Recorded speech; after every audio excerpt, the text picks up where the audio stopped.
qui, et c'est pas un hasard, porte sur la place de la haie dans l'exploitation agricole. Alors pourquoi je dis que c'est pas un hasard? Parce que si on veut tenir cet équilibre dont Frédéric Jobert nous parlait à l'instant, entre le cadre qu'il faut réformer et les changements de pratiques que l'on souhaite voir dans les exploitations, il faut commencer par regarder les choses à cette échelle, à l'échelle de l'exploitation, parce que les agriculteurs, c'est eux qui gèrent la haie au quotidien.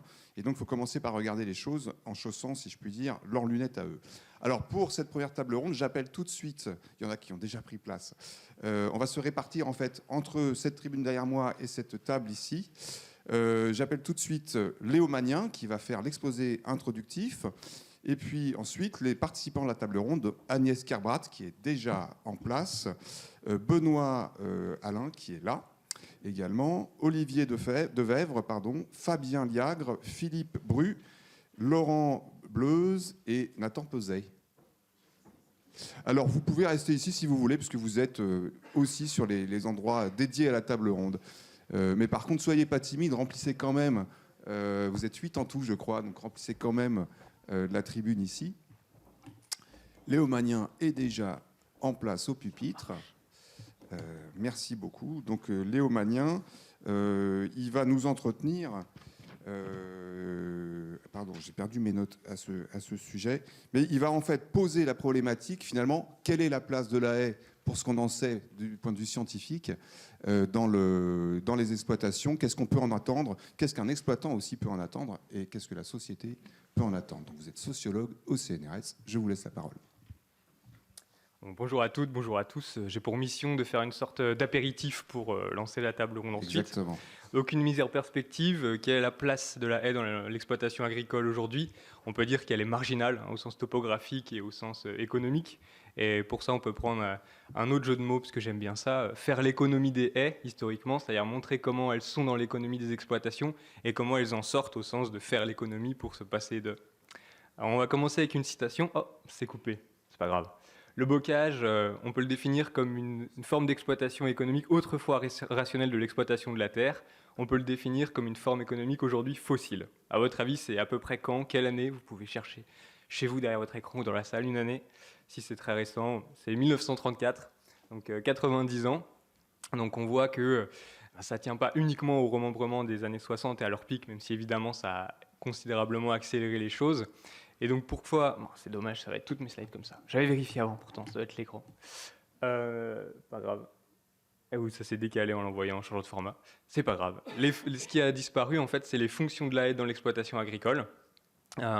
Où progressivement, donc à partir du début du XXe siècle, fin XIXe, les fonctions qui étaient centrales sont remplacées par d'autres choses. Donc, par exemple, la clôture qui est remplacée par des barbelés ou par des fils électriques, alors qu'avant on plessait les haies, on les tressait en quelque sorte, on faisait de la vannerie vive pour faire en sorte qu'elles tiennent le bétail, elles le contiennent. On perd aussi une source de bois matériaux pour voilà, des manches d'outils. Il n'y avait pas de Leroy Merlin et de Monsieur Bricolage, donc c'était la haie qui rendait ces services-là. Idem pour le bois énergie qui est remplacé progressivement par le pétrole. Et puis aussi une forme de grenier ou de garde-manger, parce que tous les petits fruits sont des sources de sucre à l'époque indispensables, idem pour les noisettes, pour l'huile par exemple, et que le développement du commerce local puis des grandes surfaces efface ces savoirs-là. On peut aussi le noter, l'alimentation, pas uniquement pour les humains, mais aussi pour les animaux, avec des pratiques qui étaient répandues, dérussage, où on enlevait les feuilles, par exemple, des frênes pour les donner aux animaux, ce qui s'est perdu avec l'intensification fourragère, et surtout avec la perte de main-d'œuvre. Une illustration ici, où on voit l'exemple de la poterie, où vous voyez derrière, en fait, des fagots qui étaient préparés pour pouvoir cuire. Les poteries, on a ici, dans cet exemple, à peu près tout sur cette économie de la haie d'antan. Et puis, ces haies, elles sont exploitées. Donc c'est ça qui fait qu'elles sont en place. Mais pour les mêmes raisons économiques, finalement, elles vont être détruites. Elles vont être détruites parce que, comme ça a été dit plus tôt, il y a un exode rural qui est facilité et qui est à la fois permis et encouragé par la mécanisation. Moins on a de bras, plus il faut de machines. Plus on a de machines, moins on a de bras. Donc il y a un cercle comme ça d'auto-engendrement.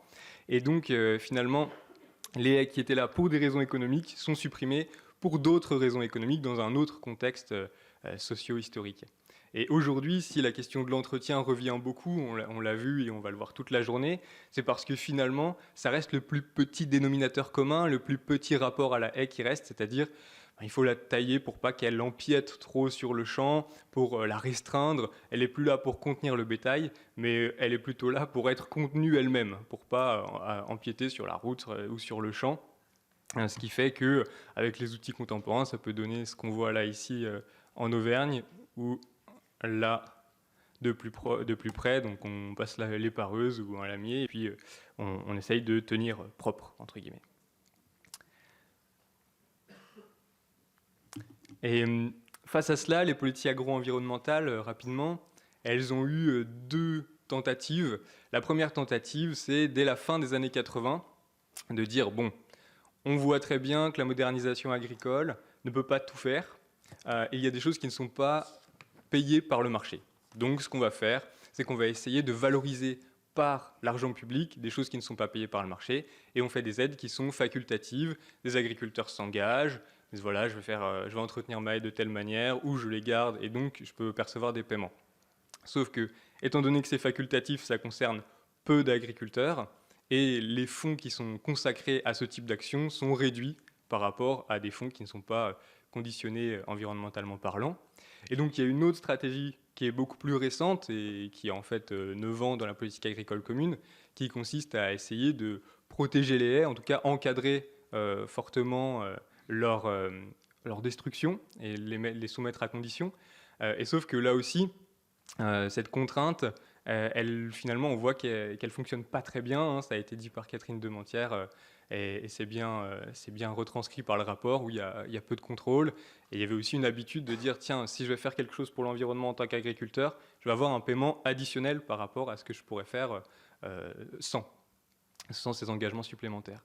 Donc toute la question, c'est d'articuler ces deux choses et d'essayer de voir si, en dehors des politiques publiques, il n'y a pas aussi d'autres sources de valeur pour que l'agriculture puisse retransformer les haies à nouveau en élément non pas marginal, mais cette fois au cœur de l'exploitation agricole ou du ménage des champs, comme aurait dit Olivier de Serres, qui était un des premiers agronomes. Et simplement pour faire le lien avec l'actualité, j'ai des amis éleveurs qui m'envoient cette photo hier quand je préparais le PowerPoint. Par chance, celle-là est bien sur l'écran, où on voit, donc c'est au Puy-en-Velay hier pendant les manifestations, et sur un tracteur, non à la sanctuarisation des haies. Donc on voit qu'on est en plein dedans sur ces questions, justement, de quelle place pour la haie et quelle place pour les politiques publiques et l'économie dans cette gestion de la haie. Merci beaucoup. Merci beaucoup. C'était un exposé très problématisé où il y avait aussi de l'enthousiasme, donc je crois qu'on en a tous besoin, puisque, comme l'a dit Frédéric Jobert, on risque aussi la dépression. Alors, je vais commencer par tout de suite donner la parole et questionner en fait les agriculteurs qui sont parmi nous, puisqu'ils sont au cœur du sujet et ils sont au cœur de ce que vient de raconter Léo Magnin. Donc, nous avons avec nous Agnès Kerbrat, qui est agricultrice dans le Finistère. Vous êtes, si je ne me trompe pas, en production laitière et vous êtes par ailleurs membre de l'association et cofondatrice même de l'association Milisa Bocage. Vous pourrez certainement nous en dire un mot. Benoît Alain, juste à côté de vous, vous êtes agriculteur dans les Côtes-d'Armor, donc vous êtes un petit peu voisin et vous êtes, vous, en production laitière. Et puis, il y a aussi Olivier Devèvre qui est devant moi, si je ne me trompe pas. Non, c'est pas vous, c'est vous. Alors, où il se trouve là? Ah, voilà, Olivier Devèvre, pardonnez-moi. Je me suis trompé dans les indications de casting qu'on m'avait données. Donc, vous êtes agriculteur également en Saône-et-Loire, donc pas du tout dans le même coin, et avec une production très diversifiée, je crois, puisque vous faites aussi bien du mouton que du bovin, de l'arboriculture, du safran, et même des truffes, je crois. Voilà. Et par ailleurs, vous êtes référent biodiversité au niveau de la FNAB. C'est bien ça. Alors, à tous les trois, ce qui nous intéresse, en fait, c'est votre diversité en termes d'orientation technique de vos exploitations. Et par contre, on va vous poser les mêmes questions. Première question, comment est-ce que, justement, compte tenu de ce que vient de raconter Léo Magnin, comment vous parvenez à redonner de la place à la haie dans votre exploitation agricole, si vous y parvenez, mais si vous êtes là, je pense que c'est pas un hasard. Quelle gestion vous avez de vos haies pour y réussir? Et surtout, quelles sont les difficultés de là où vous êtes, Quelles sont les difficultés, les obstacles, les freins éventuels que vous identifiez? Et puis, ce qui nous intéresse aussi, puisque l'idée, ça a été dit par vraiment de nombreux intervenants, aussi bien dans l'introduction que par Léo Magnin, C'est comment on arrive à obtenir ces changements de pratique que vous opérez vous-même. Mais du coup, qu'est-ce qui vous a décidé à le faire? Qu'est-ce qui vous a décidé à vous investir dans la haie? Est-ce que c'est des facteurs agronomiques? Est-ce que c'est parce que vous vouliez améliorer votre cadre de travail? Est-ce que parce que vous étiez préoccupé du bien-être de vos bêtes, puisque vous faites tous de l'élevage? Est-ce que c'était des débouchés supplémentaires, justement au-delà des politiques publiques ou grâce aux politiques publiques, pour reprendre la conclusion de Léo Magnien? Voilà, enfin, il y a tout un tas de raisons possibles et je ne vais pas les énumérer, c'est vous qui allez le faire. Qu'est-ce qui vous a poussé à faire tout ça? Et puis, peut-être, au vu de tout ça, quel message vous auriez envie d'envoyer à vos collègues pour qu'ils empruntent le même genre de chemin, quoi. Voilà, écoutez, les dames en premier, peut-être. Donc, Agnès Kerbrat, vous avez la parole. Alors, si vous le souhaitez, parce que comme vous tournez le dos un peu au public, soit vous restez assise et vous parlez au micro, soit vous prenez ce micro. Et comme ça, vous pouvez vous lever si vous le souhaitez. C'est vraiment comme vous voulez. C'est à vous. Je vais commencer. Bien, bonjour à tous et à toutes. Pardon. Hop, tac, tac. Donc, je suis agricultrice, comme vient de le dire, sur la commune de Misac-Guipronvel, près de Brest. Et l'association a été créée en 2001. Et nous avons commencé les plantations en 2002. La réflexion était due parce qu'il y a eu le remembrement dans les années 95. Et de là, on a déplacé des talus, agrandi un peu les parcelles. Et là, on s'est dit donc il fallait qu'on fasse quelque chose.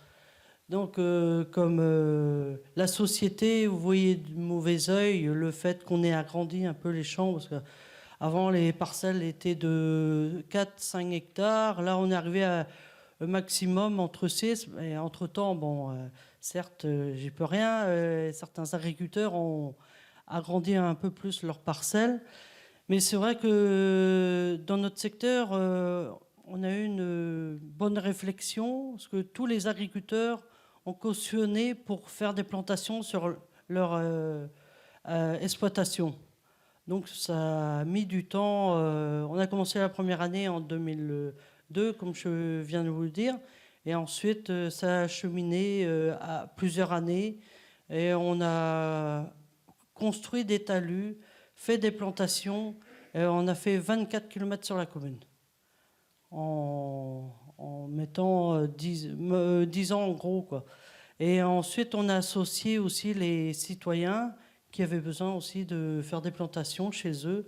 Donc on a partagé les plantations en les faisant avec la participation des chasseurs, des écoliers et les citoyens également.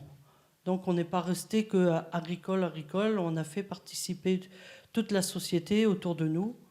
Et ensuite... Est-ce que ça veut dire que vous avez aussi planté dans des terrains non agricoles? Oui, voilà, c'est ça. Pour faire la différence, la séparation entre les terrains agricoles et les particuliers. Et les particuliers, ils étaient en demande également. Donc on avait ouvert tout ça aux particuliers. Puis les écoliers sont venus aussi faire les plantations avec nous. On leur a appris comment planter les arbres. Et comme ça, quand ils passent devant les routes, ils voient au moins qu'ils se rappellent qu'ils ont fait les plantations. Ensuite, bon, on a fait les plantations, certes, c'est bien, mais après, on avait oublié pour l'entretien. Donc, c'était une question aussi très... Nous sommes en réflexion là-dessus, et on s'est dit, ouais, on a fait, entre parenthèses, une petite connerie, parce qu'on a planté les arbres très près des routes. Donc après l'entretien, c'est la commune ou le département qui met la scie à couper les arbres, tout ça. Et puis nous, on n'était pas... Ah, ouais, ça nous dérange. Même maintenant, on est en réflexion là-dessus, c'est sûr, mais un peu tard. Mais bon, même nous, comme vient de le dire, là, les agriculteurs, on a moins de personnel sur nos exploitations et on nous demande toujours d'aller un peu plus vite. Donc il faut qu'on utilise du matériel aussi adéquat. La scie est arrivée, on a fait avec la scie. Et on manque de bras, voilà, donc il faut aller faire plus vite. Et puis en plus, les branchages, on les met dans les coins de champ, on ne les brûle pas. Bon, il y a eu certains qui ont brûlé les branchages. Nous, sur notre exploitation, on les met dans les coins de champ, parce qu'on veut de la biodiversité sur nos parcelles, que ce soit le gibier, ou les insectes, quoi. Donc c'est vrai que moi je travaille beaucoup avec les chasseurs là-dessus, sur la faune sauvage, donc entre les gros et les petits, bon, hein, il y a une nuance. Et donc voilà, donc on fait l'entretien, mais on est en grande réflexion dans notre secteur maintenant, à savoir pour faire la taille avec les bûcherons. Et certes, il y a des agriculteurs qui coupent les arbres pour faire du bois de chauffage, tout ça. Ça, c'est entretenu tout régulièrement et ça pousse très vite une fois que c'est coupé à la tronçonneuse également. Au bout de 5 ans, ça revient assez vite. Et donc là, ouais, c'est vrai qu'on est en réflexion pour faire... dans le secteur de Morlaix, au-dessus de Brest, il y a une SIC là, qui travaille les arbres, mais il les coupe à blanc et 1 sur 4 ou sur 5, ils les coupent. Puis après, ils font du découpage, quoi, des trucs comme ça. Et bah voilà, moi, c'est vrai que sur mon exploitation en elle-même, on a 13 km de haies à entretenir. Donc je suis avec mon mari également. Lui, il fait le bûcheron, quoi. Voilà. J'ai trouvé la main-d'œuvre, pas facile entre parenthèses. Mais c'est vrai que après, il y a une réflexion à faire au niveau. Enfin, c'est ce que je disais hier. Il faudrait que les jeunes, avant de s'installer, pensent plus à savoir sur l'utilisation d'une haie. À quoi sert une haie? Il faudrait qu'on explique ça aux futurs agriculteurs ou agricultrices pour savoir l'utilisation de la haie sur l'exploitation et ne pas dégrader non plus de trop, quoi. Je suis entre deux, quoi, si vous voulez. Voilà ma réflexion. Donc, Merci. voilà. Merci beaucoup. Et je garde beaucoup à garder le paysage quand même boisé, quoi. Merci. Merci. Merci. Donc, il ne suffit pas de vouloir planter des haies, il faut savoir les gérer. Et vous avez beaucoup insisté en fait sur le réapprentissage en fait que ça nécessite, la formation. Alors, pour compléter votre propos, votre collègue va prendre la suite. Allez-y. Oui, donc moi je suis Benoît Alain, je suis installé à Ploubert dans le nord-ouest des Côtes d'Armor, sur un territoire très très bocagé. J'ai eu de la chance d'être sur une commune non remembrée et avec derrière mes grands-parents, mes parents qui avaient un petit... pas envie de tout casser. Donc en fait chez nous il y a beaucoup de bocage. Et donc moi quand je me suis installé en 98, l'entrée bocage chez nous elle s'est faite par le volet énergie. C'est-à-dire comment valoriser tout ce bois là qu'on produisait, qu'on entretenait, parce qu'il y avait souvent des espèces mineures, dites mineures, noisetiers, saules, et qui étaient compliquées. Du coup, on a monté 2 chaudières bois déchiquetées, une sur la maison chez nous, et puis une sur un séchage en grange de foin. De là, on a eu, tout de suite, il y a eu un peu la peur autour de nous qu'on allait descendre le bocage et qu'on allait mal le valoriser. Du coup, on s'est fait... Qui c'est qui portait cette peur, exprimait cette peur? Un peu les pouvoirs publics. En fait, on commençait à replanter des haies. Le conseil départemental à l'époque, il y avait une association de la protection de la vallée chez nous qui travaillait autour du bocage et on avait quand même peu d'éléments, donc on a été quand même bien accompagnés. Et après, nous, la philosophie de la ferme, c'est comment on produit des bons produits en impactant au minimum notre environnement. Et forcément, la haie, elle est tombée là-dedans, quoi, parce qu'on s'est rendu compte que on n'avait pas eu du tout de formation à l'école. Je me suis installé relativement jeune, et puis c'était un sujet qu'on n'a pas du tout abordé. Et après, en fait, ce qu'on fait aujourd'hui, c'est évolutif. En fait, on ne le faisait pas il y a 25 ans, on le fait aujourd'hui, on se rend compte des impacts, ou pas. Comme on entretient nos haies et qu'on était un peu précurseur, on a quand même la chance d'avoir des gens qui viennent de temps en temps nous apporter des informations et nous aider à avancer. Parce qu'on était des novices, quoi. J'ai pas forcément de jugement sur le fait que les gens entretiennent bien ou pas leur haie. Je me dis qu'en fait, les paysans, ils sont pas différents des autres. C'est quand on regarde, aujourd'hui, les gens, ils mettent des cloîtres autour de leur maison chez nous et ils mettent plus de haies parce qu'ils ont la flemme de les entretenir. Mais une fois qu'on a dit ça, moi, j'ai un impact sur 68 hectares, donc forcément... il faut que je fasse gaffe. Après, nous, on n'est que tous les deux sur l'exploitation, donc c'est forcément du boulot. Le bois énergie est une solution pour gagner en temps de travail. Laisser la régénération naturelle et pas être omnibulé par la propreté, entre guillemets, est aussi un bon truc. Enfin, ça, c'est un changement psychologique et philosophique dans la tête du paysan. Donc aujourd'hui, nous, clairement, il y a des fois, c'est pas net, c'est pas propre. Et c'est bien pour l'environnement, c'est bien pour le... Mais en fait, quand vous avez des personnels de l'extérieur qui interviennent sur votre exploitation, je pense à un entreprise de travaux agricoles, il faut lui expliquer que on a laissé l'arbre exprès pour pas qu'il aille trop près du talus. C'est un boulot, quoi. Il y a quand même une sorte de pression sociale qu'on peut pas annuler. Et des fois, on est un peu pris pour des fous, mais en fait, faut laisser le temps au temps. En fait. Est-ce que vous sentez que ça bouge, ça? Aucune idée. En fait, je vais être honnête, j'ai été quelqu'un de très très collectif et sur ce sujet-là, on sent bien qu'en fait, la pression économique sur les exploitations fait que les gens ont de moins en moins de temps, la taille d'exploitation qui s'agrandit. Nous, on a même diminué en surface parce qu'on sentait qu'on n'était plus apte à entretenir 80 hectares, on n'entretient plus que 68. Je pense qu'on est un peu des martiens d'avoir fait ça. Et après, nous, on a beaucoup de gens qui viennent sur l'exploitation parce qu'on fait de la transfo et de la vente directe, de lait et de viande. Et du coup, pour nous, c'est hyper important l'image qu'on donne de notre exploitation et de l'impact qu'on a vis-à-vis de nos consommateurs. Quand ils viennent chez nous, ils font un geste d'achat, mais on se doit aussi d'avoir une belle image. Et pour ça, l'entretien de la haie, tel que vous venez de le raconter, vous n'êtes pas dans l'idéologie du propre, quoi. Comment c'est perçu par les consommateurs qui viennent chez vous, du coup? Déjà, il y a beaucoup de gens qui n'ont aucune perception, parce qu'en fait, chacun est dans son monde, et puis nous, on est dans le nôtre, et eux, ils sont dans le leur.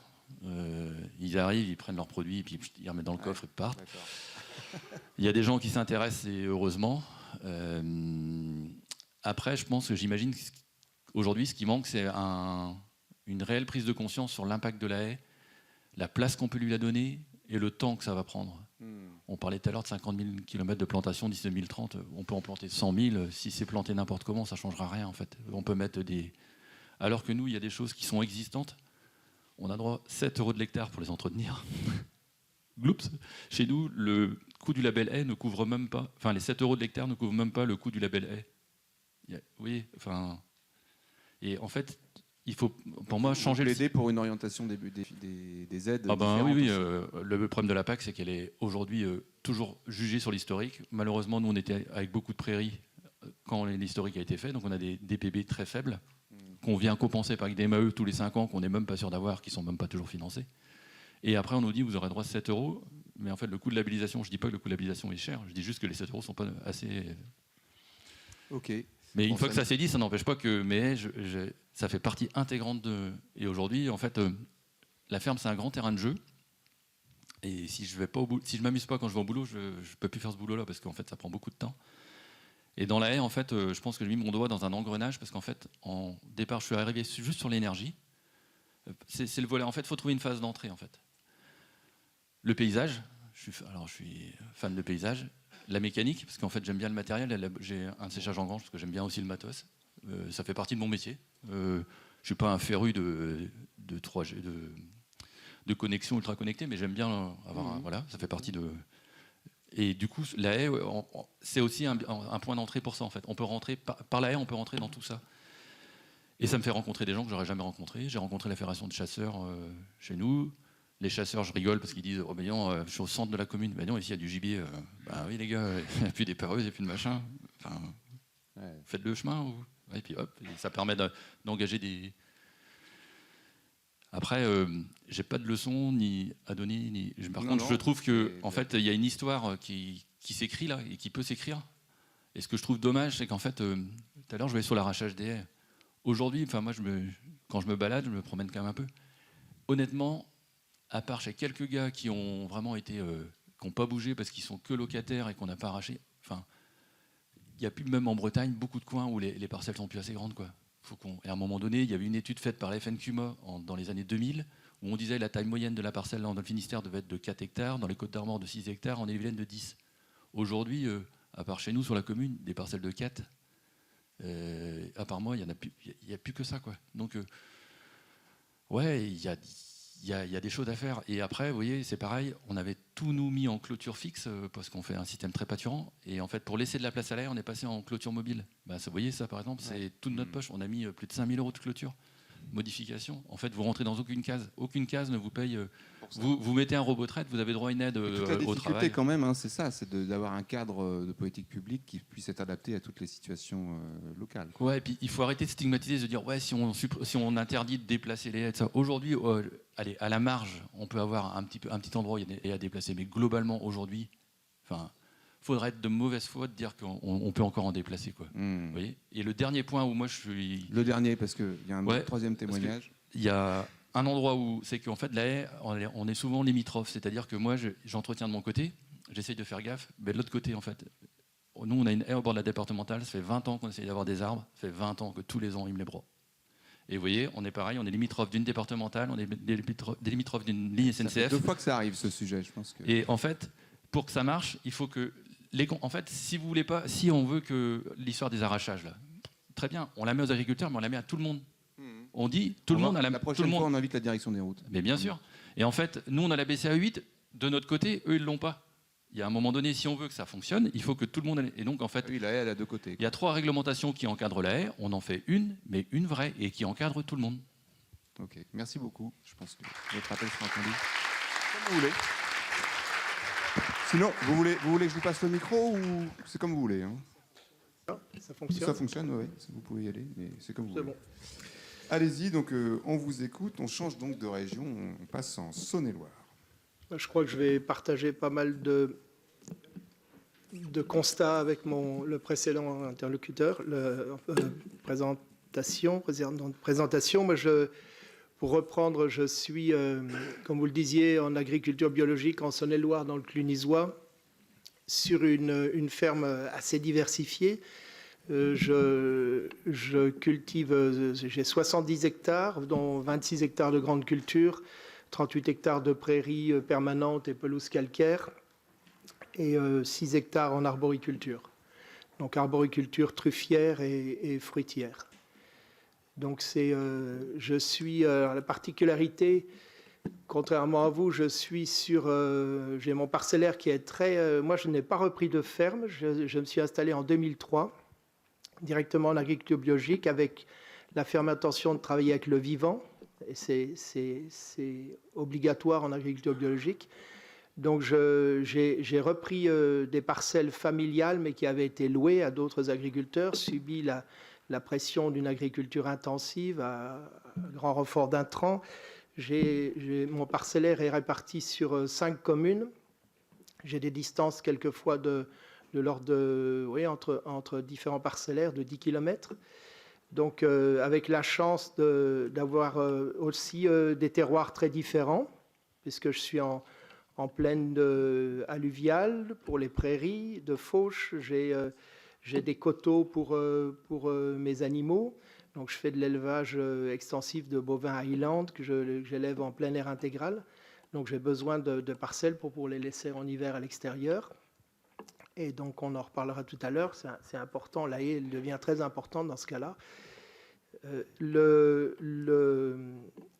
Les parcelles, les parties céréalières, ce sont des surfaces qui ont été reprises plus récemment. Alors oui, pour préciser, la commune sur laquelle j'ai une grosse partie de mes prairies n'avait pas subi de remembrement. Donc on a un bocage qui a été, heureusement, qui a été jusqu'ici préservé. Donc moi j'ai des parcelles qui sont pas très grandes, mais qui sont entourées d'arbres pour certains centenaires ou multicentenaires. Donc j'ai essayé de conserver, enfin j'ai conservé cet existant et j'essaie de travailler avec cet existant. Sur d'autres parcelles, notamment les parcelles reprises plus récemment pour la grande culture, où j'ai 26 hectares qui sont pratiquement dans des zones qui ont été complètement subi le remembrement, l'agrandissement des parcelles. Donc j'ai des parcelles, 17 hectares sur 2 parcelles, il n'y a pas une seule, il y avait plus un arbre, plus de haies. On a 1 kilomètre de ruisseau, un cours d'eau qui a été recalibré au remembrement. Il n'y a pas un arbre et tout. Donc là, avec le projet de planter une ripisylve cette année, ripisylve, donc on a 1 kilomètre il y avait plus de vie sur ces espaces-là. Donc c'est compliqué d'entamer la conversion sur des surfaces comme ça. Donc on plante des légumineuses et puis on réimplante des arbres, on laisse se réinstaller des haies et finalement on voit que les haies qui avaient été matraquées sur les bords de chemin et tout, ça reprend assez vite, en l'espace de 2 ans, on voit le paysage qui change déjà. Donc malgré les épisodes de sécheresse estivale, enfin voilà, ça fonctionne. Donc moi je vis sur l'existant. J'essaie de laisser se réinstaller naturellement des haies quand c'est possible, souvent au milieu de parcelles. Donc c'est assez facile en fait. Il suffit de laisser une parcelle, on va dire une bande en friche. Très rapidement, qu'est-ce qui s'installe? Des arbres, et si on laisse faire, on peut. Alors les premières années, il y a un entretien qui est à faire, mais ensuite on peut laisser se reconstituer assez rapidement une haie avec justement des essences tout à fait adaptées au terroir, en tout cas pour l'instant. Et puis sinon, j'ai des projets de plantation de haies. Donc la haie pour nous, elle est par exemple, je vais décrire 2 situations autour de mes champs et des vergers. C'est la fonction de la haie, elle est primordiale parce que la haie, elle abrite tout un cortège de toute une vie. Donc elle est à la fois gîte et couvert pour toute une faune et une diversifiée, et parmi cette diversité se trouvent ce qu'on appelle des auxiliaires. Ce sont qui vont nous aider à lutter contre les maladies et les ravageurs. Donc ça c'est important parce que cette biodiversité fonctionnelle, on en a besoin pour en fait réduire la pression des ravageurs et par effet de dilution. Ensuite, sur les parcelles en prairie, c'est un petit peu différent parce que j'avais des haies qui étaient bien implantées. Donc, donc là pour moi, elles sont d'une utilité. Je veux dire, il n'est même pas. J'envisage même pas, je ne peux même pas comprendre qu'on puisse envisager de les couper parce qu'elles sont à la fois de l'ombrage, c'est un climatiseur, hein, elles agissent comme un réfrigérant l'été, ce sont des coupe-vents aussi, elles nourrissent le sol, elles sont des réservoirs de biodiversité bien entendu, et elles sont aussi une source de fourrage. Dépuratif pour mes animaux. Donc ça, la façon dont je gère assez souvent ces prairies de fauche, pour celles qui sont fauchées, c'est on fait une fauche à la fin du mois de mai. Et puis, quand auparavant, c'est les prairies qui, auparavant exploitées, on pouvait faire 2 ou 3 fauches sur ces prairies-là. Aujourd'hui, avec le changement climatique, quand on fait une fauche, c'est bien. Et de toute façon, ça me suffit. Donc, je fais une fauche en fin mai, et puis ensuite, je laisse la repousse se faire. Et souvent, j'essaie de ramener les animaux en fin d'été, mi-automne. Ça dépend un petit peu de la repousse des années. Cette année, c'était un peu plus tôt que l'an dernier, qu'en 2022. Et ensuite, eh bien, les animaux, assez souvent, dès leur entrée dans la parcelle, ils se dirigent vers les haies, vers le feuillage. Donc c'est qu'ils en ont besoin. Et en fait, c'est pour moi ça cette fonction dépurative parce qu'il y a une diversité de floristique, de plantes, d'arbustes, et elles et ces feuilles sont chargées de tanins et elles ont cet effet dépuratif. Vous insistez beaucoup sur les nombreux services qu'elles vous rendent. Oui, services écologiques. Voilà, les services écologiques. Et par rapport à vos collègues de tout à l'heure, vous insistez moins sur les difficultés de gestion qu'elles peuvent poser. Ah ben, je vais en venir à cette. Pour moi, je n'ai pas de difficulté de gestion. J'essaie pour l'instant d'intervenir. Alors, en ce qui concerne les prairies, je peux mettre des zones. Alors, je n'ai plus de clôture du tout. Je n'installe que des clôtures électriques, en fait, que je déplace. Et je peux mettre. Ça me permet aussi de mettre des zones en défend pour que les animaux ne viennent pas chaque année réduire la taille un petit peu de la haie. Et surtout, bon, l'objectif pour moi sur la ferme, partout où j'implante une haie, c'est de terminer avec une haie, en tout cas autour des champs et des vergers, une haie à 3 strates, herbacées, arbustives et arborées. Donc c'est très important, j'insiste là-dessus, parce qu'il y a de l'habitat et il y a de la nourriture dans ces conditions-là. Et ça, on en vient à ce que tu disais tout à l'heure, vis-à-vis des voisins. Des collègues des voisins, on passe au départ pour un fou, puis ensuite ils arrivent, si on peut échanger, ils arrivent à comprendre, mais quand même j'ai eu des remarques où on me dit la haie elle n'est pas propre, la haie n'est pas réglementaire. Donc alors souvent quand on a des mitoyennes, d'un côté elle est taillée, puis de l'autre côté je laisse pousser, donc ce qui fait qu'aujourd'hui je perds un peu de surface, de SAU. Mais pour moi, c'est pas grave parce que je gagne en Et cette idée qu'elle n'est pas réglementaire, c'est une vue de Ben, l'esprit ou non, je pense que c'est dans l'idée que la haie, elle doit être propre. Et c'est vrai qu'avec les surfaces dont... Moi, je mets en valeur 70 hectares, donc les fermes voisines d'élevage ou en polyculture élevage dans notre secteur, elles sont plutôt aujourd'hui avec de très gros troupeaux et des parcellaires qui vont dépasser les 200-300 hectares. Donc il y a de moins en moins d'agriculteurs, les fermes ont grandi. Aujourd'hui, ce sont des outils qui ne sont pas transmissibles. Bon, là, c'est une autre question. Et donc, eux, ils sont aussi pris par le temps.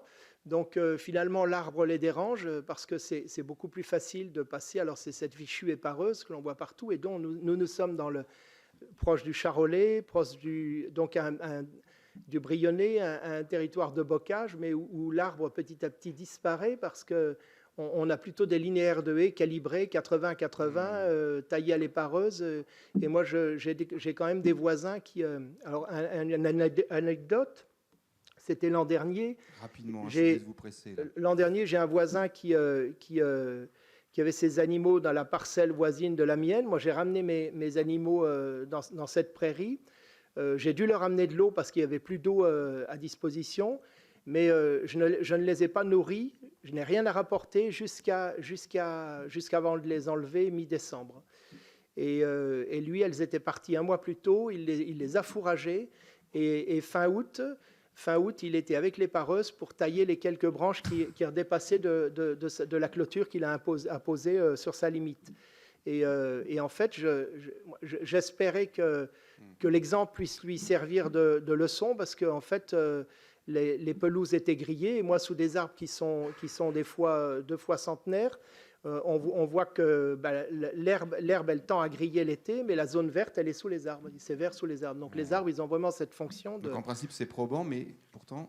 Ça n'a pas... L'arbre dans mon système, dans un agro-écosystème fonctionnel, l'arbre, il structure la vie. Mais votre voisin, il n'a pas percuté, si je puis dire, là-dessus. Oh non, il leur arrive même de couper des chênes 2 fois centenaires, donc c'est pas... Bon. Je suis obligé de vous presser là. Oui, je voulais dire ça. L'arbre, pour moi, il structure la vie. Et donc, il abrite toute une diversité et fait vivre toute une diversité d'organismes visibles ou pas visibles et qui ont un rôle à jouer dans l'écosystème. Et c'est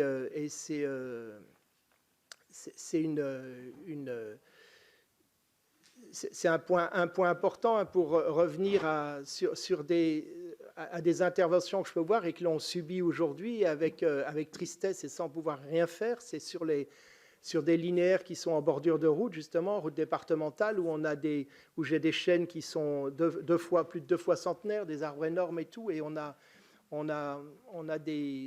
ont entrepris ça il y a ça ne se faisait pas avant, mais il y a 2-3 ans, ils ont entrepris de passer les lamiers et de couper des branches qui sont des branches qui sont comme ça sur ces chênes-là, qui sont situées à plus de 4 mètres de hauteur, 4-5 mètres de hauteur, et qui ne gênent aucunement le passage des camions et tout. Alors c'est pour des questions parce que souvent ces haies, elles sont en limite de propriété, au bord des fossés, mais on a vu, et donc ça c'est criminel parce qu'on déséquilibre complètement le houppier.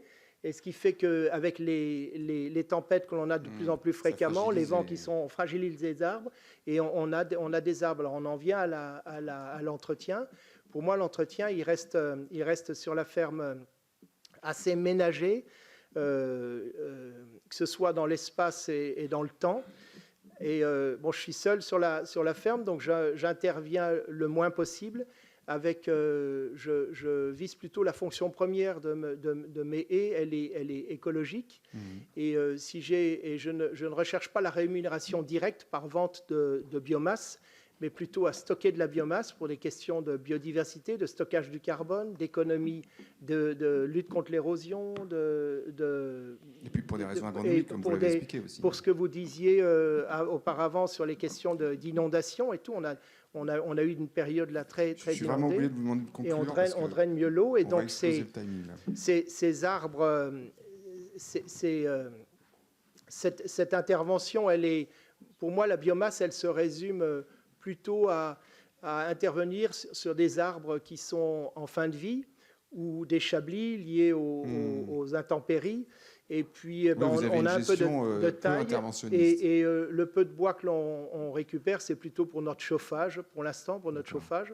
Je vois que sur les haies récemment plantées, quand on va planter des haies, ce sont les premières années qui nous demandent beaucoup de travail. Alors, si je peux juste dire quelques mots, laissez vivre les arbres, parce que l'arbre, c'est notre meilleur allié. Voilà. Merci beaucoup.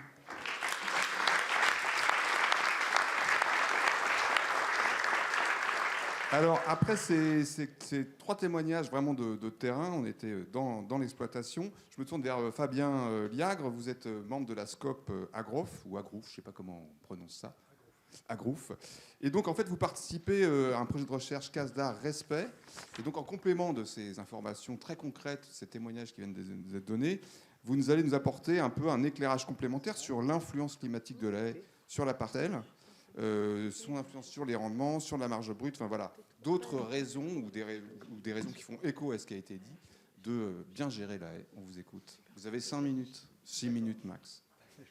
Oui, je vais rebondir un petit peu sur l'exemple, l'anecdote avec le voisin, parce qu'en fait, c'est un peu l'approche qu'on a essayé de développer dans le cadre de ce projet Respect, donc qui s'est terminé l'année dernière et qu'on poursuit aujourd'hui avec un projet qui s'appelle Arboréole, qui est financé par l'agence de l'eau, là, pour le coup. L'idée, c'était de se dire, essayons d'avoir une approche globale en termes de production et voir, comparer une situation avec ou sans haies selon différents formats de parcelles, des petites, des grandes parcelles, etc., avec des haies plus ou moins bien gérées. On a vu pas mal d'exemples, des bien gérées, des mal gérées, un peu poreuses, etc. Et nous, on s'est concentré d'une part sur le volet agricole, donc l'impact des haies sur la production, sur le rendement, donc des céréales et puis des prairies. Et puis de l'autre côté, couplé donc avec la production de biomasse, comme on a un peu pu le voir, et je crois que la prochaine table ronde, on en parlera un peu plus. Donc pour faire ça, on a fait 2 choses. On a travaillé, on s'était dit, pour voir l'impact des arbres sur la partie agricole, il y avait des travaux anciens, donc qui datent des années 80, avec un chercheur qui s'appelait Guyot, et qu'on a réutilisé un grand nombre de fois dans les brochures, machin et tout ça, qui montre un peu l'effet des haies sur le rendement, et donc qui est un peu double, avec un effet dépressif au pied des haies, qu'on voit assez souvent, qui n'est pas systématique, mais c'est quand même quelque chose qui est assez courant, donc c'est l'effet de compétition entre l'arbre et la culture, plus la surface d'emprise d'occupation donc des arbres, et puis un effet positif vers le centre de la parcelle, où la culture est protégée du vent dominant, donc grâce à la haie. Et cet effet-là, il est quand même nettement moins connu, nettement moins visible, et c'est normal. Et donc, depuis ces années 80, ces travaux n'avaient pas du tout été réactualisés. Et nous, on s'était dit, avec maintenant quand même les progrès qu'on a au niveau de l'imagerie aérienne, donc les images satellitaires, les images par drone, les capteurs qu'on peut emporter sur les machines agricoles, aujourd'hui, on est capable de dresser des cartes de rendement, quelquefois au mètre carré près ou au centimètre carré près, à calculer les stress hydriques, les stress azotés, etc. Donc, c'était de voir comment on peut utiliser cette ingénierie pour retravailler ces questions d'impact sur le rendement. Au niveau de la biblio, on s'est rendu compte qu'on n'était pas les seuls, heureusement, à travailler là-dessus. Il y avait des chercheurs en Amérique du Nord qui ont pas mal travaillé là-dessus. Donc, avec une quinzaine d'agriculteurs, pendant 10 ans, ils ont utilisé l'imagerie aérienne pour comparer des situations avec ou sans haies, et qui ont montré que finalement, dans une parcelle avec une haie, malgré les effets négatifs, globalement, on avait des productions qui étaient supérieures, qui pouvaient aller entre 4 et jusqu'à 20% selon les cultures. Donc c'était quand même assez particulier. Alors c'était aux États-Unis, au Canada. On a eu la même chose au Japon, donc des chercheurs au Japon qui ont travaillé sur l'impact de la haie sur le maïs et donc qui allaient avec des résultats un peu similaires. Donc nous, dans le cadre de Respect, on a travaillé dans les Pays de la Loire, dans la vallée du Rhône. On a couplé une approche donc imagerie aérienne et puis du terrain. Hein. Donc on a fait des transects donc depuis le pied de la haie jusqu'au milieu de la haie pour voir jusqu'où on avait des effets. Et effectivement, on a vu aussi des effets qui iraient dans le sens de ce qu'on a pu voir avec les travaux de Guyot et puis les travaux à l'étranger. Donc on a commencé à travailler sur un petit modèle pour essayer de simuler les rendements à la parcelle en comparant donc une parcelle avec ou sans haie et travailler sur les questions de marge brute. Donc on a simulé tout un tas de scénarios avec justement en se reposant aussi sur le référentiel très important qui a été produit par la fac au niveau donc, de la production de biomasse, donc des. On a tous les coûts, les dépenses, etc. d'entretien et les recettes, y compris en intégrant les frais administratifs, par exemple pour le label ou des plans de gestion. Et on a pu montrer qu'effectivement, en fait, sur des parcelles, allez, on va dire en général, sans trop de prise de risque, entre 6 hectares et 15 hectares, une parcelle avec haie peut être plus supérieure en termes de marge brute par rapport à une situation sans haie. En dessous, ça va dépendre beaucoup de la filière biomasse parce qu'on va concentrer en fait un linéaire de haies. Et simplement pour vous donner un peu un ordre d'idée, l'effet brisement en fait dont on parle, il va dépendre de la rugosité, de la taille de la haie, de sa méthode d'entretien. Quand on recèpe, il n'y a plus d'effet brisement, il faut attendre quelques années. Donc tout ça, ça a été intégré. Ça, c'est des choses qui sont importantes à intégrer dans ce type de modèle. Et j'ai perdu le fil, je ne sais plus ce que je voulais dire, mais en tout cas, donc. Ouais, donc cet effet brisement, effectivement, il va s'exprimer en fait en nombre de hauteurs de l'arbre, hein, donc comme Guyot le faisait déjà à l'époque. Et donc généralement, en fait, donc sur la première partie donc du transect, sur 1 fois à 2 fois la hauteur de l'arbre, c'est un effet plutôt de compétition en général. Et puis à partir de 3, 4, 5 fois la hauteur de l'arbre, jusqu'à 15 à 20 fois la hauteur de l'arbre, on a cet effet positif de protection. Donc 15 à 20 fois la hauteur de l'arbre, ça peut représenter entre 300 et 400 mètres quand même. Hein. Donc c'est pour ça que des parcelles de 16 hectares, donc carré 400 par 400, c'est là où on a peut-être l'optimum en termes de protection, pas en termes de production de biomasse, bien entendu. Hein. Donc voilà, là c'est des travaux qui pour nous sont extrêmement importants parce que pour nous par rapport à la communication, la formation avec les agriculteurs. Et là, on travaille avec des groupes d'agriculteurs, par exemple en Île-de-France ou dans les Hauts-de-France, avec des parcelles d'un seul tenant de 500 à 600 hectares, avec quasiment plus un arbre. Et ben, c'est des arguments qui intéressent. Voilà. Ok, merci beaucoup. Alors, on sait très bien qu'une exploitation, elle n'est pas indépendante de stratégies collectives, en fait. Elle est tout le temps prise dans des stratégies collectives de production, elle y participe. Et c'est pour ça qu'on a 3 autres intervenants que je n'ai pas encore présentés qui, eux, pilotent ou animent des stratégies collectives de production. Alors, nous avons Philippe Bru, qui est directeur général opérationnel chez Beauvalet. On a Laurent Bleuze, qui est responsable bioéconomie à la direction de la compétitivité et de la transition écologique à la coopération agricole. Et puis, nous avons Nathan Peuzet, qui est coordinateur filière végétale au sein de l'entreprise Olga. Alors, la question que je vous pose à tous les 3, et vous répondrez comme vous en avez envie et dans l'ordre que vous souhaitez, comment est-ce que vous intégrez, est-ce que la haie est intégrée dans ces stratégies? Comment, et si c'est le cas, comment vous faites pour intégrer la haie dans des stratégies collectives de production? Plus précisément, c'est quoi l'entrée en fait, qui vous amène à le faire? Est-ce que c'est la filière, est-ce que c'est la production de biomasse et les revenus qui y sont associés qui permettent de le faire? Est-ce que c'est la performance bas carbone? Est-ce que ça fait partie de la politique RSE? Enfin, on sent bien qu'il y a plein d'entrées possibles en fait pour intégrer la problématique de la haie dans des stratégies collectives de production. Donc voilà, ce qui nous intéresse, c'est laquelle pour vous et quelles sont du coup les actions que vous avez mises en place et enfin comment ça se passe avec les agriculteurs avec lesquels vous travaillez. Voilà. Allez-y, là c'est vraiment, allez-y. Je vous donne le micro, ouais, c'est aussi, comme vous voulez. Oui, ça marche en principe. Donc Philippe Bru, Beauvalet. Je suis également éleveur. J'exploite 140 hectares en Limousin avec des limousines et l'exploitation est agréée HVE, haute valeur naturelle HVN, Better Level, bien-être animal, et on a 25 hectares engagés en MAEC. Vous avez bien dit HVN. HVN et 25 hectares engagés en MAEC, zone humide. J'interviens ici au titre de directeur général de Beauvalet, entreprise spécialisée dans la viande. Donc, c'est une entreprise privée d'environ 1000 personnes et nous avons 2 implantations en Massif central, une à Limoges, une en Aubrac, en Aveyron, sur lequel travaillent 350 personnes sur ces 2 entreprises. Notre pétrole, notre matière première, c'est quoi? Ce sont les vaches, majoritairement à Limousine et Aubrac. Nous commercialisons 15 000 tonnes de viande par an. Nous avons donc besoin de transformer 20 000 tonnes de carcasses par an. Donc nous achetons 50 000 vaches par an sur ces 2 entreprises, sur ce territoire. Nous sommes spécialisés dans la viande de qualité supérieure et la viande d'excellence. Pourquoi je suis là aujourd'hui? Tout simplement parce que la définition d'une viande de qualité a évolué sur ces 10 dernières années. Préalablement, une viande de qualité supérieure ou d'excellence, c'était une viande avec des qualités organoleptiques supérieures. Si je dois en citer que 2, la tendreté et le goût. Ça reste 2 notions absolument nécessaires pour vendre une viande d'excellence et créer de la valeur ajoutée. Par contre, depuis quelques années, ce n'est pas suffisant. Et l'avantage de notre entreprise, c'est qu'on y travaille depuis une petite dizaine d'années. Et on rajoute à cette qualité organoleptique 2 qualités que je qualifierais de qualité éthique et de qualité émotionnelle. La qualité émotionnelle, c'est quoi? Ce qui crée de la valeur ajoutée, ce qui nous paye tous, ce sont les consommateurs. Que veulent les consommateurs? Il faut différencier les attentes durables et les attentes de mode qui peuvent changer. Ce qui nous intéresse, ce sont les attentes durables.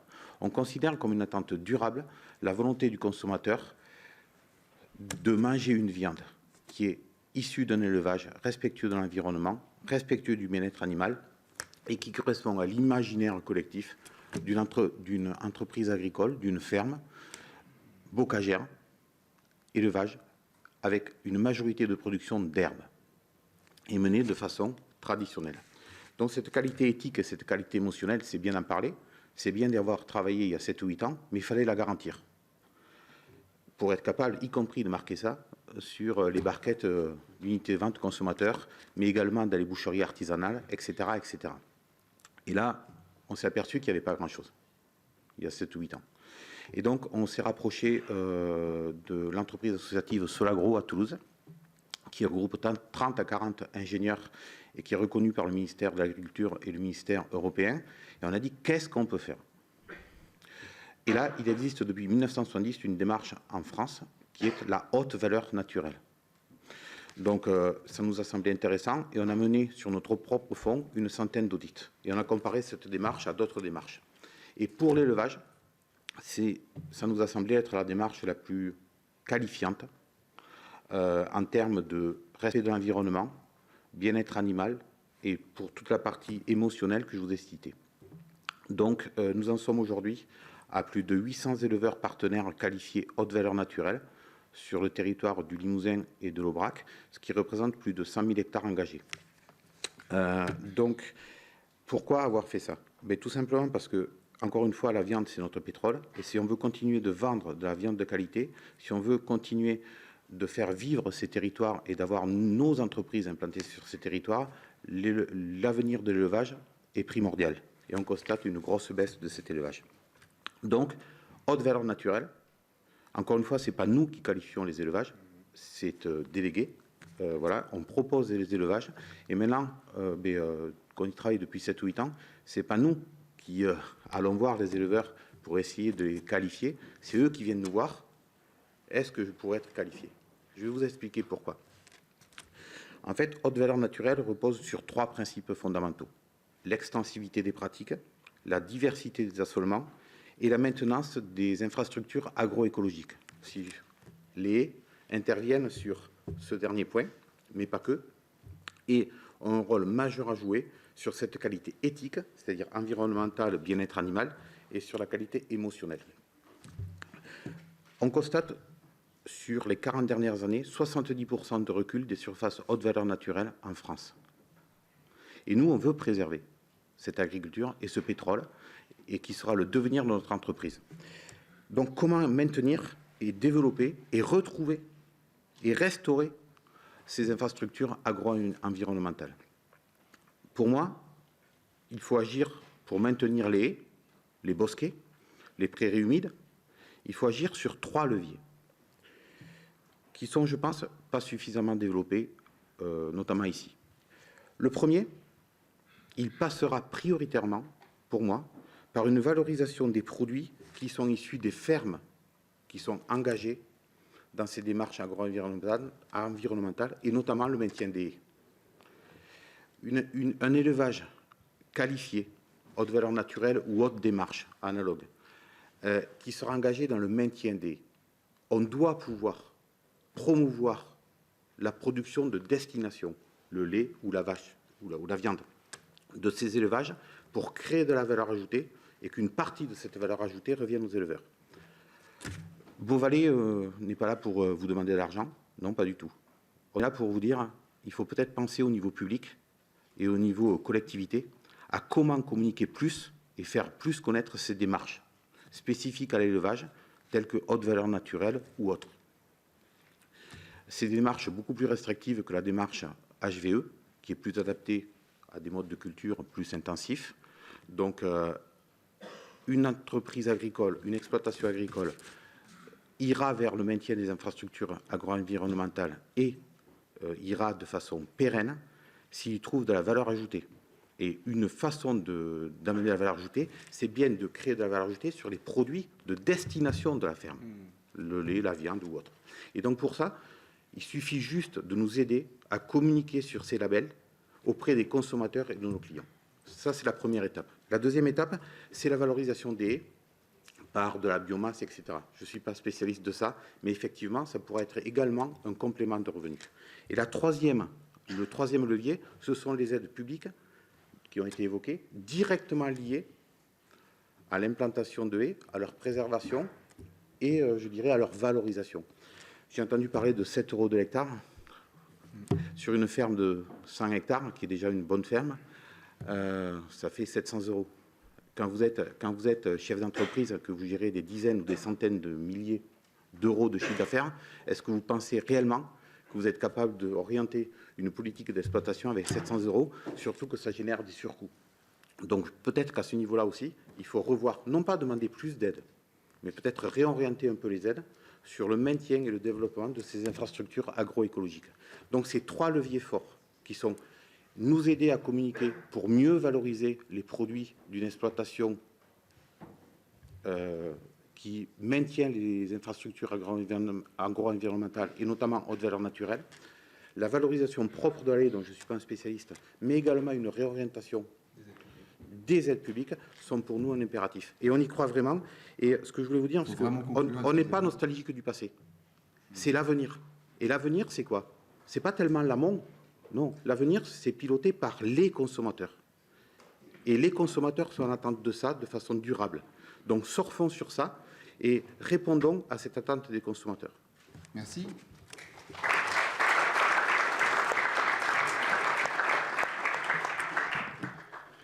Donc, bonjour à tous, je suis Laurent Bleus de la coopération agricole. Donc, pour ceux qui ne le savent pas, c'est la Fédération des coopératives agricoles, agroalimentaires et forestières. Ne les oublions pas. On a dans notre giron du coup un peu plus de 2100 coopératives en France. Et en gros, il faut savoir qu'au niveau français, c'est 3 agriculteurs sur 4 qui sont au moins adhérents d'une coopérative. Mais parfois, ils sont multi-adhérents aussi. On regroupe aussi différentes fédérations associées, dont la FNCUMA, qui rassemble à peu près de 11 000 CUMA. Donc, c'est des communautés d'utilisation de matériel, pour rappel. Voilà. Je tenais à préciser que LCA, du coup, est signataire depuis la fin de l'année du pacte haies. Et on s'est positionné pour travailler sur différents groupes de travail dont on espère qu'ils vont débuter rapidement, sur cette partie sensibilisation, formation, dont je vais axer pas mal mon propos, sur toute la partie PSE, biodiversité, crédit carbone, mais je pense que dans la salle, vous êtes tous sensibilisés sur cette partie-là, et surtout sur l'enjeu de territoire, qui est un enjeu notoire pour les coopératives, puisque les coopératives sont des entreprises, enfin, sont des collectifs d'agriculteurs sur des territoires en particulier. Donc pourquoi LCA s'intéresse aujourd'hui à la haie? On est dans une démarche de produire une alimentation durable, une alimentation saine et qui serait accessible à tous. On en parlait des différents consommateurs. Il est important aujourd'hui, l'axe d'entrée des coopératives, ça va être l'enjeu de décarbonation aujourd'hui, sur cette partie. Et la haie, il a déjà été exprimé, mais c'est vraiment aujourd'hui un des leviers de décarbonation qui a été identifié par les pouvoirs publics et qu'on essaie de transmettre dans les différentes coopératives. Pourquoi, du coup, le secteur agricole rentre dans la haie? Parce que, justement, on doit rentrer sur les 3 piliers que sont atténuer ses émissions, stocker le carbone dans le sol, ça a été évoqué précédemment, et toute la partie proposer des alternatives biosourcées, donc aussi bien en termes d'énergie et en termes de matériaux. Ça, c'est typiquement la haie, puisqu'on propose du bois, le fameux bois énergie et les plaquettes paillis. Donc voilà, donc c'est vraiment un sujet central à développer et au travers des coopératives qui sont aujourd'hui porte-voix au travers de leurs adhérents. Puisque une fois qu'elles sont sensibilisées, on peut aller sur les différents adhérents. La plus grosse coopérative Agrial aujourd'hui, c'est 12 000 adhérents. Donc quand Agrial est sensibilisé, potentiellement, c'est 12 000 agriculteurs qui peuvent être sensibilisés au travers de différentes formations. Pour revenir sur les enjeux au niveau coopératif, ils sont au nombre de 3. Ça va être, j'ai expliqué, le côté de décarbonation. L'action, tout ce qui est RSE, avec la réglementation CSRD, qui va concerner de plus en plus d'entreprises, mais aussi leurs sous-traitants, et donc au travers potentiellement les adhérents.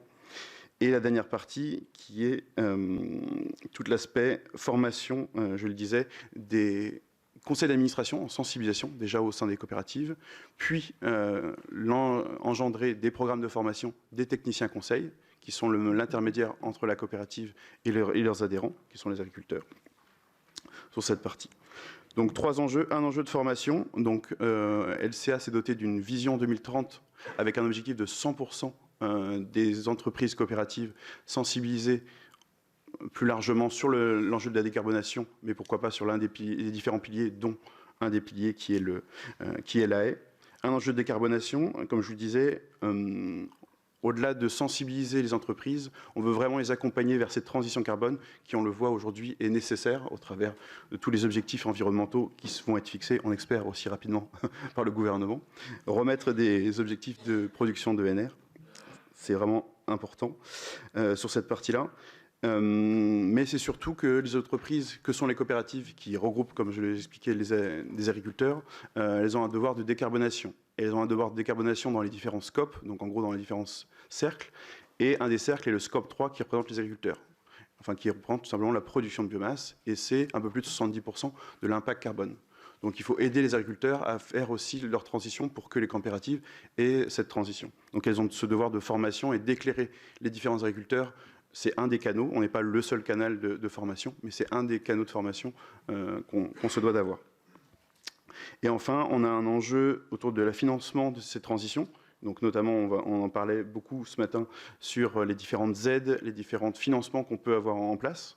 Toute la notion de PSE aussi qui est très importante. Et donc notre objectif, c'est de continuer de solliciter les pouvoirs publics pour adapter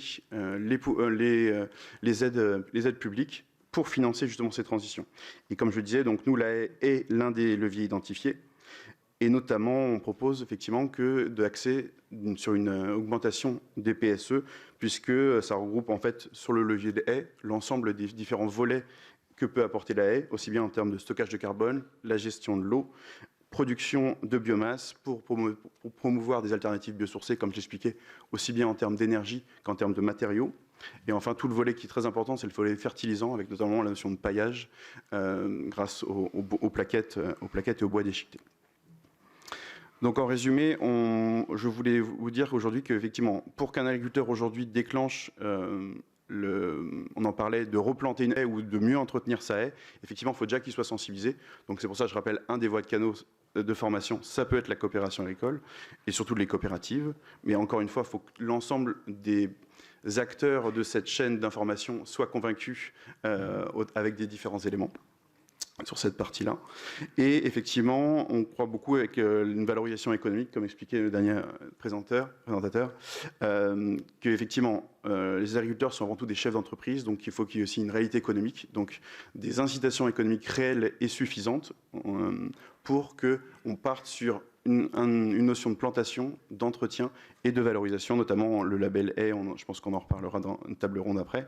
Mais voilà, pourquoi pas voir d'autres types de labels aussi potentiellement, en fonction des retours d'expérience, et vraiment adapter au maximum les labels aux besoins de terrain. Il y a le label HVN qui vient d'être cité d'ailleurs. Tout à fait, potentiellement. Et je voudrais juste finir du coup, donc, comme je l'ai dit, la coopération agricole regroupe dans son giron en fédération associée la FNCUMA. Et il y a un projet Interronvar qui est mené en ce moment avec la FAC et d'autres acteurs aussi autour du label haie sur illustrer mon propos, c'est comment on implémente à des territoires plus importants, peut-être que des plus petites filières, ou la plus petite filière élémentaire, c'est l'autoconsommation, mais bien sûr, alimenter le voisin, c'est cette notion à plus grande échelle. Alors, je pense se présenter cet après-midi l'échelle au niveau départemental de la Mayenne. Voilà, tout à fait. Voilà, effectivement, comment on acquiert des références sur un territoire, sur plusieurs territoires, et comment on le réplique. Et ça, c'est les fédérations nationales, c'est les associations nationales qui peuvent implémenter et répliquer, permettre la réplication de bonnes pratiques. Voilà, encore une fois, dans ce projet, il y a aussi tout un projet de formation, donc vraiment développement de cadre de formation, aussi bien des ETA, de nouvelles CUMA. Et surtout, le dernier point sur lequel je voudrais insister, c'est la partie création de références économiques. Et au-delà de références techniques qui doivent être partagées, mais c'est aussi sur la diffusion des business plans. Aujourd'hui, comme je disais, les agriculteurs, c'est avant tout des chefs d'entreprise, et ils veulent pouvoir se lancer sur un atelier, la haie, qui peut être considéré comme simplement de la diversification si on va jusqu'à la valorisation. Il leur faut des références. Et aujourd'hui, comme on expliquait, dans le territoire des Hauts-de-France, par exemple, il y a des parcelles effectivement de plusieurs centaines d'hectares. Pour qu'ils replantent, effectivement, il faut qu'ils soient convaincus, parce que pour eux, aujourd'hui, on en parlait de cette notion de SAU, une bande de haies, c'est en fait une surface non productive dans le sens SAU pur. Mais effectivement, si elle est rémunératrice, si elle devient rémunératrice... Donc, il faut des références pour le prouver. C'est ça, des références pour le prouver, et après les diffuser sur cette partie. Okay. Voilà. On arrive au dernier intervenant, merci beaucoup. On arrive au dernier intervenant de la table ronde. Allez-y. Bonjour à tous, Nathan Peset, société Olga, anciennement Tribal Noyal, et peut-être en propos introductif, vous présenter très rapidement l'entreprise. C'est une entreprise qui a 50% de son activité en filière conventionnelle, 50% en filière bio, et si on regarde ça un peu différemment, qui a 50% de son activité sur une partie laitière et 50% plutôt sur une partie végétale, avec des marques emblématiques type Vrai sur la partie laitière bio, et en végétal Sojasun. Voilà. C'est important à dire parce qu'à la question du pourquoi la haie, il y a 3 bonnes raisons. La première, c'est que avec la disparition des services rendus par les haies, on scie un peu la branche sur laquelle on est assise, à savoir, quand il fait trop chaud, les vaches produisent plus de lait, et quand on n'a pas d'eau, on n'a plus de soja. Une fois qu'on a dit ça, la haie, c'est quand même une solution assez pragmatique à des enjeux de survie de notre activité de transformateur, et donc de survie pour les exploitations agricoles aussi, directement. Le deuxième point, Philippe en parlait tout à l'heure, c'est les attentes du consommateur. Le consommateur, il a de plus en plus d'attentes en termes de durabilité. Je ne vais pas revenir dessus parce que ça a été très bien exposé. Et puis le troisième, c'est parce que ça fait un peu partie de notre ADN aussi de se poser ces questions-là. L'entreprise s'est dotée d'une vision à horizon 2035 et d'une raison d'être qui est d'être source de vie pour les hommes et la planète. Encore une fois, la haie remplit parfaitement cette fonction. La question suivante, c'est comment est-ce qu'on fait pour atteindre nos partenaires agricoles avec cet enjeu-là? Je crois que c'est déjà en faisant un enjeu central pour nous-mêmes. On a posé un certain nombre de diagnostics, on a fait un bilan carbone, on s'est engagé pour la biodiversité, et donc on a mesuré nos impacts. Et à chaque fois qu'on a fait ce travail-là, la haie a été ou s'est présentée comme étant une réponse potentielle, que ce soit en termes de carbone, en termes de biodiversité, à nos problématiques.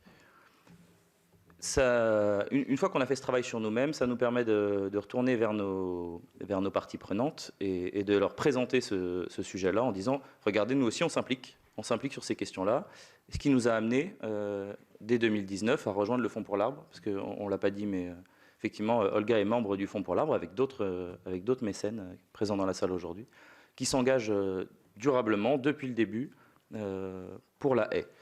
Ça nous donne une certaine légitimité pour ensuite retourner vers nos agriculteurs et pour leur présenter la haie comme un outil de transition agricole, puisque les injonctions qu'on a, ils les ont aussi, hein, les questions de carbone, de biodiversité, etc., elles sont partagées. Et donc, quand on se présente à eux, on a déjà une certaine légitimité. Dernier point peut-être, et je crois que je m'arrêterai là. Au-delà de l'accompagnement, de la mise en réseau, de la diffusion d'un certain nombre de référentiels dont on a parlé depuis ce matin, on est aussi en capacité, et c'est le dernier point d'entrée qu'on a pour la haie, ça nous permet de boucler, de valoriser la biomasse produite sur les haies au travers d'une chaudière biomasse. Et on a la chance d'avoir un énergéticien qui s'est engagé lui aussi dans la gestion durable des haies, ce qui nous permet aujourd'hui de proposer à nos éleveurs un débouché pour les produits de leur haie. Voilà. Merci beaucoup. Intéressant. Alors, on a démarré avec 10 minutes de retard. On arrive à la fin de cette table ronde avec un quart d'heure de retard. Je n'ai pas été assez méchant, mais enfin, ça reste quand même raisonnable. Alors, je pense qu'on ne peut absolument pas zapper le temps dédié aux questions du public, parce que là, le public a quand même été très patient. Ça fait plus de 2 heures qu'il écoute. Il est temps peut-être de lui donner la parole. Je propose qu'on prenne un train de questions. Et puis, alors, Léo Magnin s'est rassis dans le public, mais en fait, il y aura peut-être des questions pour lui. Donc voilà, si c'est le cas, évidemment, vous aurez la parole. Donc n'oubliez pas aussi, Léo Magnin est toujours là. Alors, madame, allez-y. Bonjour, je suis Barbara Fredman, je travaille à l'IGN, qui est l'Institut national de l'information géographique et forestière. Donc tout d'abord, je voulais vous remercier pour l'ensemble de ces témoignages et pour leur diversité. J'ai trouvé ça vraiment, vraiment super intéressant et je ne vous cache pas que depuis ce matin, je me régale. J'apprends plein de choses, donc vraiment, vraiment merci beaucoup. Moi, je voulais juste rebondir par rapport aux différents outils qui existent, puisque comme vous le savez, à l'IGN, notre mission, c'est de répondre à des politiques publiques. Et aujourd'hui, on croit fondamentalement que pour protéger, il faut connaître, histoire de paraphraser un petit peu ce que fait l'OFB. Et on travaille beaucoup d'ailleurs avec l'OFB, avec nos ministères de tutelle, donc le MASA et le MTECT. Et donc juste pour compléter rapidement, donc il existe aujourd'hui donc des outils de connaissance qui sont des outils performants, qui sont des outils qualitatifs et qui sont reconnus donc par les ministères et par l'ensemble de la sphère haies. Le premier, donc, c'est le dispositif de suivi des bocages, avec tout d'abord une étude quantitative de l'état des haies en France, donc, qui a été établie avec une première version donc, en 2020. Le second, donc, c'est la caractérisation de ces bocages avec différents indicateurs écosystémiques, dont notamment le grain bocager. Et pour information, l'OFB travaille donc à une phase 3 sur l'état qualitatif des haies. Nous avons aussi un suivi très récent, puisque nous avons fait, donc à la demande de nos ministères des tutelles et en partenariat avec eux et avec l'OFB, un deuxième état quantitatif des haies, donc qui est disponible depuis la toute fin d'année et qui sera disponible donc via les services de l'IGN dans les prochains jours. Et enfin, donc suite au rapport du CGAER qui a été fait donc l'année dernière et que nous remercions. Nous travaillons donc avec nos ministères de tutelle, en réponse à nos ministères de tutelle et en partenariat donc toujours avec l'OFB et plus récemment donc avec l'INRAE pour avoir un nouveau suivi qui utiliserait donc les nouveaux outils tels que l'IA, l'intelligence artificielle, etc., ou des outils plus flexibles tels que COSIA. Donc par rapport à ça, donc j'imagine que vous aurez peut-être des questions. Donc nous tenons à votre disposition pour y répondre. Et n'hésitez pas, parce que vraiment la protection des haies, c'est vraiment notre cœur de métier et des outils. Donc il en existe, et on essaye vraiment de les améliorer. Merci. Donc c'est noté, je pense. Est-ce qu'il y a une autre intervention là-bas, monsieur? Bernard Chevassier-Louis, président d'Humanité et Biodiversité. On a bien vu dans les interventions, et je m'associe aux remerciements qui viennent d'être faits, qu'il y avait haies et haies, et qu'une haie de thuya ou de troène taillée au carré n'aura pas la même fonctionnalité qu'une organisation structurelle avec une strate herbacée, arbustive des arbres, et que par rapport à ça, la notion de kilomètre de haie risque d'être extrêmement réductrice, parce que ça veut dire que la question de la largeur et de la hauteur, donc du volume de biomasse de la haie, qui va avoir un rôle important du point de vue écologique, n'est pas pris en compte. Donc ma question, c'est effectivement comment, dans une politique publique, on peut introduire cette notion de vraie haie, parce que la définition de la PAC ne prend absolument pas en compte ces questions, et pour le moment, on a surtout des définitions statistiques permettant de voir si on peut les repérer dans le paysage, comment on peut effectivement dire Très clairement, pour les écologistes, une haie de Troène de 3 mètres de large ou moins, ça n'a aucun intérêt, ça emmerde les agriculteurs et les écologistes s'en foutent. Donc il faut qu'on sorte quand même de ce dilemme et qu'on dise, ben voilà, si on fait des haies, on fait des vraies haies et on comprend effectivement à quoi ça sert et on rémunère des fonctions et pas uniquement le fait d'avoir implanté des choses qu'on aura plantées dans un champ. Merci. Sachant que la difficulté, c'est de donner une définition de la vraie haie qui soit valable malgré toute la diversité des écosystèmes. Une autre question peut-être encore, parce que le temps nous presse, mais allez-y monsieur. Comment allumer le micro, voilà. Donc Jean-Paul Davot, association du GRAP, groupement régional de protection des associations de l'environnement de l'ex-Basse-Normandie, et président d'une association locale dans le Perche, donc dans l'Orne qui a été cité. Je voulais juste, alors j'ai trouvé les débats vraiment très intéressants, vraiment c'est passionnant. Je travaille sur la haie déjà depuis 20 ans au niveau du Conseil départemental des risques sanitaires d'Alençon.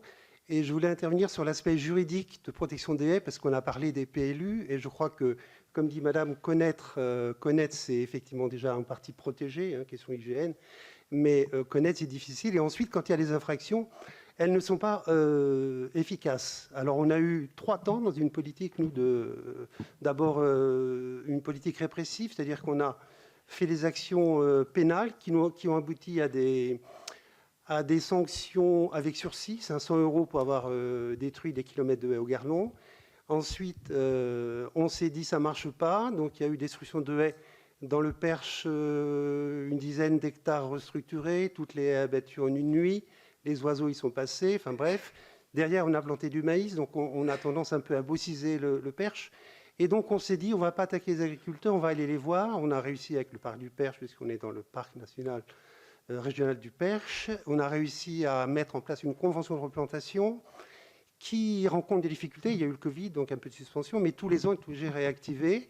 Et certains agriculteurs, dernier volet, continuent à se comporter, je veux dire, avec une malveillance affichée, malgré leur connaissance. J'ai un agriculteur en mémoire, qui a détruit des haies pour essayer de restructurer des parcelles, pour avoir des parcelles plus grandes. Nous avons déposé plainte au pénal à France Nature Environnement Normandie, auquel nous sommes membres. Et ça a abouti à un classement au pénal, avec une délégation à l'ADREAL de faire une injonction de replantation, qui a abouti à une décision qui n'a pas été appliquée.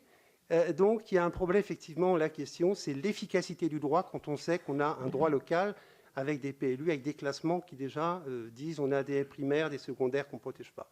Excusez-moi de cette longueur d'intervention, mais je crois que l'aspect juridique est important, parce qu'aujourd'hui, on voit que ça disparaît encore beaucoup, malheureusement, et quand on voit des panneaux là, sur la haie contre la sanctuarisation, ce n'est pas la sanctuarisation, c'est le maintien de la vie, et je crois que c'est important, ça a été dit ce matin. Voilà, merci de votre attention. Merci. Alors, je me retourne vers les intervenants, peut-être aussi vers les 3 intervenants qui ont regagné les gradins, mais qui sont intervenus en introduction de la journée. Donc, globalement, il y a quand même 2 questions qui sortent. Il y a quelle serait la bonne définition de la vraie haie qui serait praticable dans les dispositifs de politique publique, quelle définition on pourrait en donner. Et puis, la deuxième, c'est comment avoir une meilleure effectivité du droit, puisque des outils de préservation existent, mais visiblement, on a beaucoup de mal à les appliquer et ça demande beaucoup d'énergie. Qui veut réagir par rapport à ça, à la définition de la vraie haie? Ce n'est pas des questions faciles. Ah, Léomanien, plein de courage. Allez-y. Oui, allez-y. Non, pas des questions faciles en effet, mais sur les questions de définition, c'est vrai que ça revient sans arrêt. En fait, il y a énormément de définitions différentes. Et dans la PAC actuelle, c'est à peu près la même définition que la PAC précédente, et ça a été évoqué à un moment pour le cas des Côtes d'Armor, mais ça concerne toute la France, où quand il n'y a pas de strate arbustive continue entre des arbres, si c'est des arbres alignés, ils ne sont pas protégés par la PAC. Alors qu'ils sont admissibles au même titre que les haies, c'est-à-dire que des mètres carrés qui sont occupés par ces formations-là, comme des haies, donnent droit à des aides PAC. Donc il y a ce premier point, en effet, où il y a vraiment une ça question... serait correctible, ça, sans trop de difficultés, en principe, enfin, je veux dire, sur un plan logique. Ah oui, tout à fait, ouais. Oui, c'est vrai. Donc ça, c'est une première possibilité. Et puis la question de Bernard Chevalier-Louis sur comment lier une vraie définition. C'est vrai que souvent, les définitions sont liées aux outils, en fait, et donc aux limites des outils. Et il faudrait aussi les prendre en compte en se disant il faudrait une définition qui soit qualitative, mais qui corresponde aux outils aussi. Parce que si on a une définition qui est bonne et qui représente la réalité et la diversité de DM, et qu'en fait, elle n'est pas opérationnelle derrière, ça va créer d'autres problèmes. Et après, avec des contestations en disant oui, mais c'est pas forcément une vraie, ou on le voit pas sur les outils, etc. Et c'est ce qu'on a pu voir sur la PAC, où les personnes qui étaient chargées de numériser les haies ne pouvaient pas voir précisément s'il y avait cette strate arbustive dessous, si les couronnes des arbres se touchent. Et donc, ils allaient sur Google Street View, ils se dépatouillaient comme ils pouvaient, et personne n'est satisfait du résultat globalement. Et puis sur la question de l'articulation des différents droits et globalement de la non-application du droit de l'environnement, c'est vrai que c'est un enjeu parce qu'aujourd'hui, en fait, pour les agriculteurs, ce qui existe principalement, c'est quand même la PAC, parce qu'il y a des décennies d'histoire de ça, et que le passage aux aides directes en 92 fait qu'il y a un rapport à la PAC qui est très fort. Mais cependant, le droit de l'environnement se développe de plus en plus. Il est aussi maîtrisé, ordonné par d'autres organisations et administrations qui ne sont pas les services d'économie agricole des directions départementales des territoires. Et donc ça peut générer une grande incompréhension de la part des agriculteurs, quand bien même c'est le droit lui-même. Donc il y a un travail à faire d'harmonisation du droit pour que les règles soient les mêmes. On parlait tout à l'heure de la SNCF et de l'exemple des voies, et puis vous faites des choses de votre côté, puis en fait la haie limitrophe est massacrée par la SNCF. Donc il y a des choses à faire, pas uniquement pour les agriculteurs, mais pour toutes les personnes qui sont autour de ces infrastructures bocagères, pour faire en sorte que le droit s'applique de la même façon. Pour tous, il y a un enjeu d'équité en fait. Et sachant que derrière, l'enjeu, après c'était sur la slide du secrétariat de la planification écologique, sur le côté pragmatisme et adaptation au territoire aussi, où c'est pas une mise sous cloche, il faut qu'il y ait des choses qui soient possibles, mais en tout cas que ce soit clair et qu'un agriculteur puisse pas être pénalisé s'il a fait des démarches avec la DDT, mais pas de démarches avec l'OFB ou avec un autre service de sa DDT, par exemple. C'est insisté Frédéric Jobert tout à l'heure. Ouais. Alors, je vais prendre une dernière intervention, parce qu'après, il faut vraiment qu'on enchaîne sur la deuxième table ronde. Oui, Jean-Marc Laloz, ça va gagner du temps peut-être sur la prochaine table ronde, puisque je dois intervenir. Je voulais insister dans les leviers sur le droit. Disons-le clairement, le droit de l'environnement, l'efficacité, elle est à peu près nulle, et en particulier sur le bocage. Pourquoi ? Parce que d'abord, il y a plusieurs codes qui s'appliquent. Au minimum, il y en a 3, le code rural, le code de l'environnement et le code de l'urbanisme. Vous prenez les PLUI, par exemple, 90% de la surface qui est traitée dans les PLUI, c'est de la surface naturelle, rurale ou autre, non urbanisée. Elle est sous le coup du code de l'urbanisme. Et le peu de choses qui restent, ou du code rural, le peu de choses qui restent efficaces, c'est ce que gère l'OFB au niveau des répiscifs, c'est-à-dire et les cours d'eau, c'est-à-dire 5 à 10% de la surface. Donc déjà, c'est une énorme faiblesse. D'autre part, à ma connaissance, la charte de l'environnement est adossée à la Constitution. Donc le code de l'environnement dans la hiérarchie du droit devrait être en premier. Et donc les autres devraient être soumis aux règles du code de l'environnement.